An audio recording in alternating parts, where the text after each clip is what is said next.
தென்னாடுடைய பெரியவா போற்றி பெரியவா போற்றி பெரியவா எந்நாட்டவர்க்கும் இறைவா போற்றி இறைவா போற்றி இறைவா சர்வஜா சர்வவியாபிமா பெரியவா சரணம் மகா பெரியவா சரணம் சர்வஜா சர்வவியாபிமா பெரியவா சரணமாய பிறப்பெருக்கும் மகா பெரியவா போற்றி மாய பிறப்பருக்கும் மகா பெரியவா போற்றி அபார கருணாசித்தும் ஞானதம் சாந்தரூபிணம் ஸ்ரீ சந்திரசேகர குரும் படமாமுதான்வம் கலியுதயம் காஞ்சிமான் இது யூடியூப் சேனல் பிரத்யேகமான மகாபரிவாரோட பக்தர்களுக்கு ஏற்பட்டு கொண்டிருக்கும் அனுபவங்களை ஒவ்வொரு நாளும் ஒரு அனுபவத்துக்கு ஒரு தலைப்பின் அனுபவத்தோட தலைப்பு 1க்கு 42 மாப்பிள்ளைகள் கிடைச்சாச்சு. 1க்கு 42 மாப்பிள்ளைகள் கிடைச்சாச்சு. இந்த சேனலை இது வரைக்கும் சப்ஸ்கிரைப் பண்ணலாம் பண்ணுங்கள்.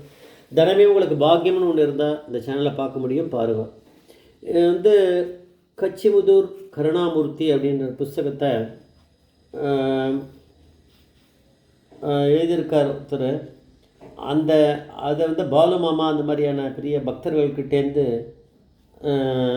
சத்யகாமன் அப்படிங்கிற பேரில் ஒருத்தர் நிறைய அனுபவங்கள் எழுதியிருக்கார், பக்தர்களோட அனுபவங்களை. அவர் சொன்னதை பாலுமாமா தான் எல்லாத்தையுமே ஹியூமன் கம்ப்யூட்டராக தானே இருந்திருக்கார். நிறைய விஷயங்கள் அவர் இன்னும் நிறைய அவருடைய வீடியோ நான் இன்றைக்கி பார்க்க இன்னும் அவர் விட்டதெல்லாம் நிறைய இருக்குது. நம்மளுக்கு வந்து அதில் கொஞ்சம் புரியறதுக்காக ஸ்பீடை ஏற்றி இறக்கி பார்த்து அப்படி தான் பண்ண வேண்டியிருக்கு. ஏன்னா அந்த ஆடியோ அதெல்லாம் அந்த ரெக்கார்டிங்லாம் அந்த காலத்தில் அப்படி தான் இருக்கும். அவள்லாம் பெரியவா அப்படிங்கிற பரமேஸ்வரன் கூடயே இருக்கிற பாக்கியம் இருக்கவா. அவளுடைய மூளை எப்படி இருக்கும், பெரியவா எப்பேற்பட்டவாளை கூட வச்சுருப்பான்னா பாலமாவை பார்த்தா தெரிஞ்சு போயிடும். அதனால் அவர் சொல்கிறது நம்மளுக்கு புரியலைன்னு சொல்ல முடியாது, நம்மளுக்கு புரிஞ்சுக்கிறதுக்கான அறிவு இல்லை அப்படின்னு தெரியுது. அதனால் அவள் பேசுகிற ஸ்பீடில் தான் பேசுகிறா. அந்த ஸ்பீடை கொஞ்சம் மாற்றி இது பண்ணி அது புரிஞ்சுட்டு அதை பண்ணுறதுக்கான ஒரு இது போடணுன்னா அது புத்தி பெரியவா தானே எனக்கு கொடுக்குறா, அதை வச்சு நான் பண்ணுறேன். அது மாதிரியான இதெல்லாம் கிடைக்கிறது நிறைய விஷயங்கள். இது புஸ்தகம் வடிவமாக வந்திருக்குது. அதனால் கொஞ்சம் இதை சொல்கிறேன். 1க்கு 42 மாப்பிள்ளைகள் அப்படிங்கிறது என்னன்னு பார்க்கலாம். ஸ்ரீ வைஷ்ணவா அவர் ஒருத்தர் இருக்கார். அவருடைய கல்யாண வயசில் ஒரு பொண்ணு இருக்குது. அந்த மாமியும் அந்த கல்யாண பொண்ணு 2 பேரும், மாமி இல்லை அந்த வைஷ்ணவரும் கல்யாண பொண்ணு 2 பேருமா வரா. நேரம் வந்து மாமி வரல, கல்யாணம் அந்த இவரும் வைஷ்ணவரும் அவருடைய பொண்ணை கூட்டிகிட்டு வரா. 2 பேருமே நமஸ்காரம் பண்ணுறா. என்னோட பொண்ணு கல்யாணம் பண்ணணும், ஆனால் ஒரு பெரிய இவருக்கு வந்து கன்னத்தில் பாருங்கள் ஒரு பெரிய மச்சம் இருக்குது, ஒரு கன்னத்தில் ஒரு பெருசாக ஒரு மச்சம் இருக்குது போல இருக்குது. அதனால் ஒன்று ஜாதகம் பொருந்த மாட்டேங்கிறது. அப்படி பொருந்தி வந்தான்னா அவள் அந்த மச்சத்தை பார்த்துட்டு அது அது கெடுக்கிற மாதிரி இருக்குது அப்படின்ற மாதிரி அவள் சொல்ல மாட்டேங்கிறா. அதனால் பிடிக்கலைன்றது எங்களுக்கு புரியுறது, ரிஜெக்ட் பண்ணிடுறா. அதனால் இப்படி ஆகிடுறது, இப்படியே போயின்னு இருக்கு அப்படின்னு சொல்லி ஒரு ஸ்ரீ வைஷ்ணவ பையன் கூட கிடைக்க மாட்டேங்கிறான். இப்போ வந்து பிராமண பசங்க யாரையாவது பார்த்து கல்யாணம் பண்ணிடலாமான்னு கூட யோசிக்கிறோம். ஸ்ரீ வைஷ்ணவாலே பார்க்கணும்னு நாங்கள் நினச்சா கிடைக்குமான்னு தெரியல. பிராமண பசங்களாக வேறு ஏதாவது ஒரு இது ஸ்மார்த்தா அப்படின்னா வேறு எதாவது நிறைய இருக்குமே, அதில் ஏதாவது ஒரு பிராமண மாதுவாளாக இருக்கலாம், இது இருக்கும், கன்னடம் பேசுகிறவாளாக இருக்கும், மராட்டி பேசுகிற யாராவது ஒருத்தர் பிராமணனாக பார்த்து ஒரு பையனுக்கிட்ட கொடுத்துடலாமான்ற அளவு கூட முடிவு பண்ணிட்டோம். என்ன பண்ணுறது, இப்படி இது ஒரு பிரச்சனையாக இருக்குன்றத ஒரு மாதிரி பெரியவாளுக்கு புரிகிற மாதிரி மாடலில் சொன்னார் அவர். அவருக்கு வந்து பெரியவா என்ன சொன்னால், கவலைப்படாத, பெரியவா கிட்டாங்க போனாங்க வேலை நடந்துடும், வேறு ஒன்றும் கிடையாது. பெரியவா என்ன பண்ணுவார், பெரியவா ஜாதகத்தை கொடுக்குறாரு, அது ஆட்டோமேட்டிக்காக வந்துடும், கவலைப்படாத. ஒரு இங்கிலீஷ் நியூஸ் பேப்பர், அதாவது ஹிந்து, அந்த காலத்து ஹிந்து, இந்த காலத்து இது கிடையாது, அந்த காலத்து இவருடைய படிப்பு, இவருடைய காம்ப்ளெக்ஷன் என்ன நேரம் இருக்கோ, கொஞ்சம் மாநேரம் தான் போல் இருக்கா, பரவாயில்ல, அதை போடு, ஹைட்டை போடு, வெயிட்டை போடு, இதெல்லாம் போட்டுட்டு எல்லாமே சொல்லு, கன்னத்தில் இந்த அளவுக்கு மச்சம் இருக்குது, அந்த சைஸை கூட போடு அப்படின்ட்டார் பெரியவா. எல்லாத்தையும் போட்டுட்டு இந்த மாதிரி பொண்ணுக்கு ஒரு ஓணும், ஒரு சரியான ஒரு இது ஓணும், வைஷ்ணவ இதுலேருந்து ஓணும், நீ போடு பார்க்கலாம், போயிட்டு வா அப்படின்னு அனுப்பிச்சி விட்டுட்டார். அவர் போனார்.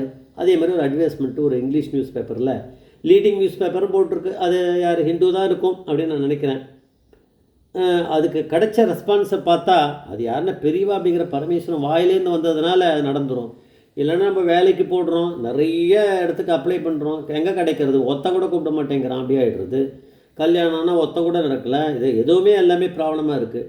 ஆனால் பெரியவாடு பரமேஸ்வரனோட அனுகிரகம்னு கிடச்சிருச்சுன்னா நடந்துடுறது. அது அது ஒரு இதில் சொல்லலை, நிஜமாக நடக்கிறது. அதனால தான் அவளுக்கு வந்து ஒரு மாப்பிள்ளை கிடைக்கலன்னு சொல்லியிருந்தா. இப்போ 42 மாப்பிள்ளைகள் கிட்டேருந்து 42 இடத்துலேருந்து வரன் வந்துடுத்து அவருக்கு.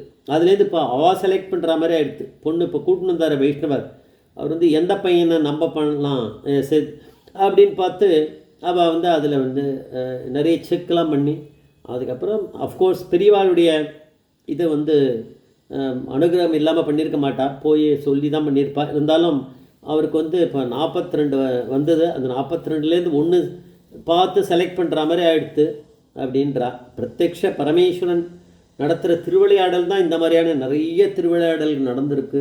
பகவான் வந்து நிறைய பண்ணியிருக்கார். வேறு வேறு இதில் விஷ்ணு பண்ணியிருக்கார், முருகர் பண்ணியிருக்கார், கிருஷ்ணர் லீலைகள்லாம் இருந்து நிறைய கேள்விப்படுறோம். ஆனால் இந்த பரமேஸ்வரன் பிரத்யக்ஷ பரமேஸ்வரன் மகாபெரிவா இந்த மாதிரி ஒரு அவதாரம் பண்ணி ஒரு சன்னியாசி மாதிரி வந்து இவ்வளவு லீலைகள் பண்ணுவார்னு யாருக்கு தெரியும்? யாருக்காவது தெரியுமா? இன்னும் பண்ணிட்டு இருக்காரு. ஏன்னா அவரை மிஞ்சி யாருமே கிடையாது இன்றைக்கி லோகத்தில்.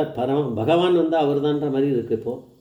அது மாதிரி அதனால் ஒரு பையன் கிடைப்பானா தம் பொண்ணுக்கு அப்படின்னு அவர் ஹோப்லேயே இல்லை. வந்தார் பெரியவா, வைஷ்ணவராக இருந்தாலும் வந்திருக்கார். ஆனால் இப்போ பார்த்தோன்னா 42 ஜாதகம் அவருக்கு வீட்டுக்கு போஸ்ட்டில் வந்துடுது. அதனால் அவர் அதுலேருந்து ஒன்றை செலக்ட் பண்ணி அப்புறம் டீல் பண்ணி கல்யாணம் பண்ணியிருப்பார். அதில் அந்த அனுபவத்தில் சொல்லனாலும் 42 பேர் கொடுத்த பெரியவா பண்ண முடிவு பண்ண மாட்டாளா? அதனால் அவர் வந்து இதை அதில் போடலைனாலும் எனக்கு தோன்றுறது பெரியவா கிட்டே போயிட்டு திருப்பி பெரியவா அனுகிரகம் வாங்கின்னு இந்த கல்யாணத்தை பண்ணியிருப்பார். அதில் வந்து நல்ல இடத்துல கல்யாணமாக இருக்கணும். அதனால் 1க்கு 42 மாப்பிள்ளைகள் கிடைச்சாச்சு அப்படிங்கிறது தான் அவர் சொல்லனாலும் நான் போட்டிருக்கேன் டைட்டிலாக. ஏன்னா 42 ஜாதகம் அவருக்கு வந்திருக்கேன். 42 பேர் யார் கூட கல்யாணம் பண்ணியிருந்தாலும் ஆகிட்டுருக்கும் கல்யாணம். ஆனால் பெரியவா அப்படியே பரமேஸ்வரன் அனுகிரகத்தால் வந்திருக்கு இல்லையா அவ்வளோ ஜாதகம். அதனால் ஜெய் ஜெய்சங்கர மகாபிரிய பாதேச்சரம் மகாபிரிய பாதேச்சரம்.